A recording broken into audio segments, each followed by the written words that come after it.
प्यारे विद्यार्थियों, अब तक हम पढ़ रहे थे पिछली कक्षाओं में रस क्या होता है, रस के बारे में जाने, रस का उदाहरण जाने। और रस के प्रकार में हमने रौद्र रस पढ़ाया, आपको श्रृंगार पढ़ाया, वीर रस पढ़ाया, हास्य रस पढ़ाया। आज हम पढ़ेंगे भयानक रस। भयानक रस के बारे में जानेंगे। इससे पहले आप जान जाइए, भयानक रस का अस्थायी भाव होता है भय। अस्थायी भाव क्या होता है? भय।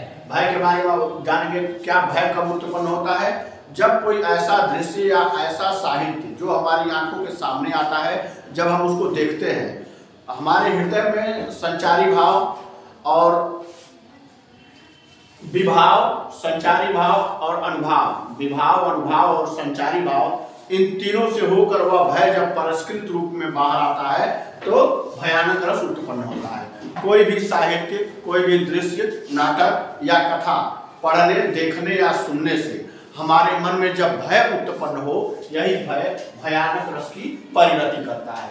तो इसके लिए जरूरी क्या होता है? भय के लिए काव्य, नाटक, दृश्य, काव्य, नाटक, दृश्य, ये जब हम सुनते हैं, देखते हैं, तो हमारे मन में विभाव, अनुभाव और संचारी भावों से समायोजित होने के बाद जो रूप सामने आता है वह भय का रूप सामने आता है, और इसी भय के कारण भयानक रस की उत्पत्ति हो जाती है। अब इसके उदाहरण के बारे में हम जानेंगे। उदाहरण क्या है? एक उदाहरण है काली कलौठी नाक नकड़ बैठी। क्या है? काली कलूठी नाक नकड़ बैठी, आंख कुआं है। आंख कुआं है। तो ये जो काली कलूठी नाक नकड़ बैठी, आंख कुआं है, ये दृश्य जब हमारे सामने आता है तो क्या होता है? ये भयातुर रूप होता है। जैसे लगता है कोई राक्षस आ गया, कोई पिशाच आ गया, ऐसा दृश्य जो हमारे मन में भय उत्पन्न करे। एक तो उसका एक उदाहरण हो गया। दूसरा उदाहरण भय करने का क्या हो गया? चेत करो,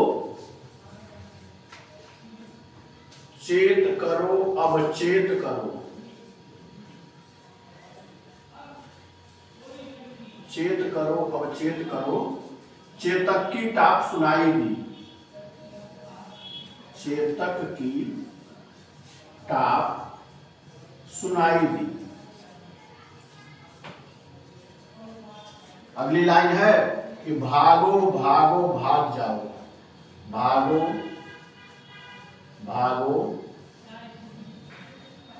भाग जाओ।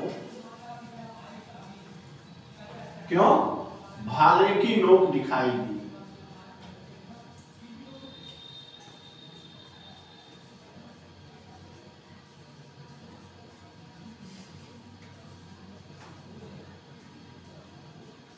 भागो भागो भाग जाओ, भाले की नोक दिखाई दी। कहते हैं कि चेत करो, अब चेत करो, चेतक की टाप सुनाई दी। अर्थात महाराणा प्रताप अपने चेतक नाम के घोड़े पर सवार होकर अरिदल में जा रहे हैं, दस्युओं के दल में जा रहे हैं, दुश्मनों के दल में जा रहे हैं। तो दुश्मन दल के जो सैनिक सिपाही है वो क्या कर रहे हैं कि चेत करो, अब चेत करो, चेतक की टाप सुनाई दी। ए शांत रहो, क्या परेशान कर रहे हो? चेत करो, अब चेत करो, चेतक की टाप सुनाई दी, भागो भागो भाग जाओ। ठीक है? भागो भागो भाग जाओ। क्यों?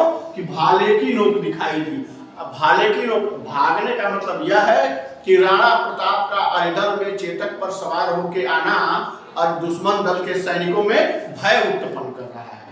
जो जिस दृश्य को, जिस नाटक को, जिस व्यवस्था को देखने समझने के बाद मन में भय उत्पन्न हो, यही भय क्या होता है? भयानक रस होता है। तो भयानक रस के बारे में आप जान गए। अगली क्लास जब हमारी होगी तो फिर हम अगले रस के बारे में बताएंगे। तब तक आप पढ़ते रहिए, कमेंट करते रहिए। कोई दिक्कत परेशानी आपको हो तो हमसे कमेंट के माध्यम से पूछ सकते हैं। फिर अगली क्लास में अगला चीज पढ़ा जाएगा। तब तक के लिए जय हिंद। क्वालिटी देखिए गुरुजी, दबा दो भाई।